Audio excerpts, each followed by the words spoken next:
বরাবরই আমি একটি দাবি করি যে আমার পারসেপশন স্ট্রং এবং মানুষ চিন্তা ভুল করি কম। যারাই মনে করেন যে ডক্টর কামাল হোসেন বিএনপিকে উদ্ধার করতে ঐক্যফ্রন্ট খুলেছেন কিংবা এই জাহাজটিকে টেনে তুলবেন পারে, তিনি একজন নাবিক, রেস্কিউ মিশন চালিয়েছেন বিএনপির পক্ষে, এটা ডাহা মিথ্যা। They don't know anything.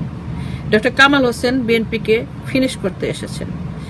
তিনি ঐক্যফ্রন্ট খুলে বিএনপির ভিতরে কু করে বিএনপিকে এই নির্বাচনে এনে একটি অংশকে শেখ হাসিনাকে বৈধ করেছেন। এখন শেখ হাসিনা গলা ফুলিয়ে ঢাকঢোল পিটিয়ে বলে বেড়াচ্ছেন যে সব দলের অংশগ্রহণে নির্বাচন হয়েছে এবং শেখ হাসিনার এই এজেন্ডা তিনি পূরণ করে দিয়েছেন।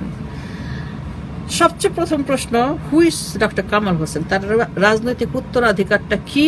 তার যে জিন আছে, রাজনৈতিক জিন, সেখানে তিনি কার আদর্শে বিশ্বাসী? সেটা কি শেখ মুজিব নাকি শহীদ জিয়া? এখন ডক্টর কামাল হোসেন হচ্ছেন একজন আপাদমস্তক মুজিব সৈনিক, যিনি সারাক্ষণ বঙ্গবন্ধু বঙ্গবন্ধু বঙ্গবন্ধু বঙ্গবন্ধু বঙ্গবন্ধু বঙ্গবন্ধু এই তসবি টপকান। শেখ হাসিনা যতবার বঙ্গবন্ধু বলেন ততবার ডক্টর কামাল হোসেন বঙ্গবন্ধু বলেন। এখন আমি এটা বুঝলাম না যে যুদ্ধ হচ্ছে পলাশী প্রান্তরে, ফুল ব্লোন ওয়ার, জিয়ার সৈনিক আর মুজিব সৈনিক। এইখানে লর্ড ক্লাইভ আর বাংলার নবাব আমাদের সিরাজউদ্দৌলা, মাঝখানে সেনাপতি মীর জাফর। এখন এই দুই দল যখন যুদ্ধ করছে, সেখানে সেনাপতি মীর জাফর যদি লর্ড ক্লাইভের রিক্রুট হয়ে থাকে, তাহলে তিনি কেন বাংলার নবাবকে বাঁচিয়ে রাখবেন? সুতরাং পলাশী প্রান্তরে বাংলার সূর্য ডুবেছে। বিষয়টা হচ্ছে যে ডক্টর কামাল হোসেন শেখ হাসিনার অসমাপ্ত মিশনটাকে সমাপ্ত করতে বিএনপির ভাঙ্গা ঘরে শীত কেটে যা ছিল সবকিছু বের করে নিয়ে গেছেন। অর্থাৎ বিএনপির ভিতরে একটা কু হয়েছিল, এই কুটা করেছিলেন ডক্টর কামাল হোসেন। দেখেন, উনি ঐক্যফ্রন্ট যখন করলেন তখন শেখ হাসিনার সঙ্গে 2 বার মিটিং করেছিলেন 7 দফা নিয়ে। একটা দফাও কিন্তু শেষ পর্যন্ত ধোপে টেকেনি। যা দেখেছি যে তারা গণভবনে বসে ভুরি ভোজন করছে এবং লুকিয়ে লুকিয়ে ছবি তুলে সেগুলো প্রকাশ করে দিয়েছে। কেউ ঠ্যাং চিবাচ্ছে মুরগির, কেউ জুস খাচ্ছে, কেউ চিজ খাচ্ছে, কেউ বল খাচ্ছে। এটাই ছিল গণভবনে বৈঠকের নেট রেজাল্ট। এবং শেখ হাসিনার সঙ্গে 2 বার দেখা করা আর প্রেসিডেন্ট ট্রাম্পের সঙ্গে সাক্ষাৎ করা সমান, কিংবা আমেরিকাতে 2 বারের বেশি প্রেসিডেন্ট হওয়া যায় না।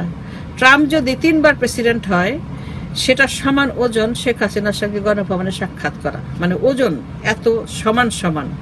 তার সঙ্গে দেখা করা মানেই আমেরিকাতে এক ব্যক্তি 3 বার প্রেসিডেন্ট হওয়ার সমান, মানে আমি একটা তুলনা দিচ্ছি। তো সেখানে ডক্টর কামাল হোসেন মানে বলা মাত্রই দাওয়াত পেলেন, 2 বার বৈঠক হলো, সবকিছুই হলো, কিন্তু 7 দফার সবগুলোই ফ্লপ। তিনি দলীয় সরকারের অধীন নির্বাচনে গেলেন, সেখানে যে হারলেন। তারপরে বিএনপিকে 5টা না 6টা সিট দিল, তাদের জন্য 2টা পেল। মানে নেট রেজাল্টটা তাইলে কি হইল? ঐক্যফ্রন্টটা কেন খুঁজছিল? কার মিশন এখানে? কার মিশন পুরা হইল? কার মিশন মানে ব্যর্থ হইল? আমি এই সমস্ত উত্তর খুঁজছি ডক্টর কামাল হোসেনের মোটিভ, তিনি আসলে কে।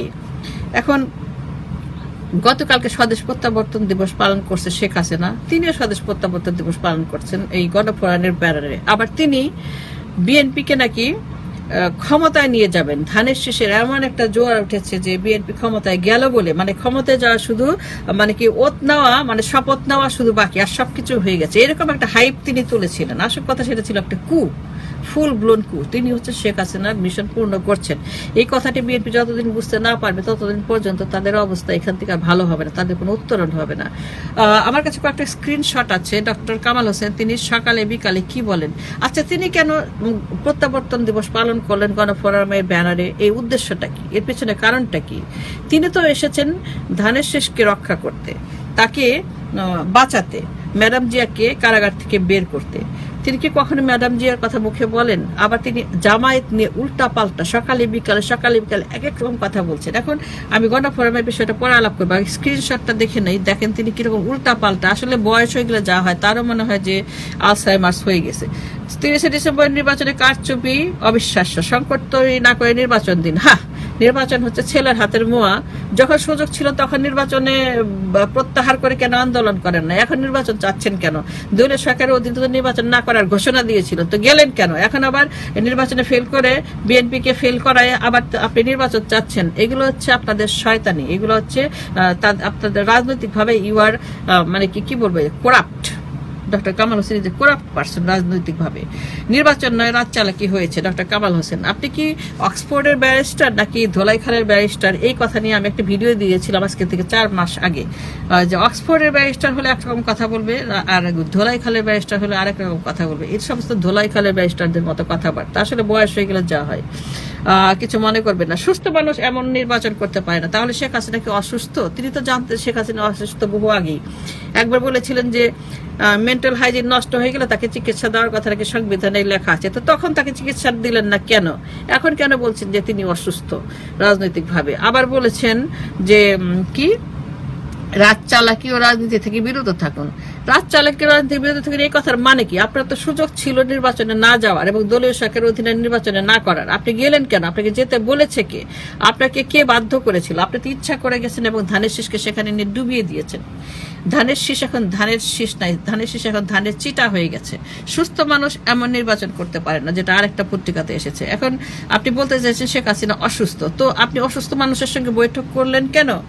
তার সঙ্গে নির্বাচনে গেলেন কেন? তার সব কথা মেনে নিলেন কেন? তো আমরা এখান থেকে কি আহরণ করতে পারি? কিছু আহরণ করতে পারি না। স্রেফ কথা, তিনি হচ্ছেন শেখ হাসিনার এজেন্ডা পূরণ করতে মাঠে নেমেছেন এবং বিএনপিকে একদম শেষ করে তারপর তিনি ঘরে ফিরবেন। এবং এখানে তার আরেকটি পলিটিক্যাল গেইন, তার যে একটি গণফোরাম নামের একটি দল, এই দলটা হচ্ছে যে good for nothing, it's absolute flop. এটার এক পয়সার মূল্য নাই। দেখেন, রাজনৈতিক দলগুলোর কিন্তু একটা মূল্য থাকে। মনোনয়ন বাণিজ্য, তারপরে এই সমস্ত চুরি চামারি লুটপাট, তারপরে টেন্ডার, কেরানীগঞ্জে বেগমগঞ্জে, এগুলো রাজনৈতিক দলের একটা হিসাব থাকে। এখন বিএনপি এবং আওয়ামী লীগ এরা হচ্ছে বিলিয়ন বিলিয়ন ডলারের দল। এইগুলাকে মনোনয়ন বাণিজ্যে এরা একবার মনোনয়ন বাণিজ্য করে প্রায় 4 থেকে 5 বিলিয়ন ডলার আয় করে।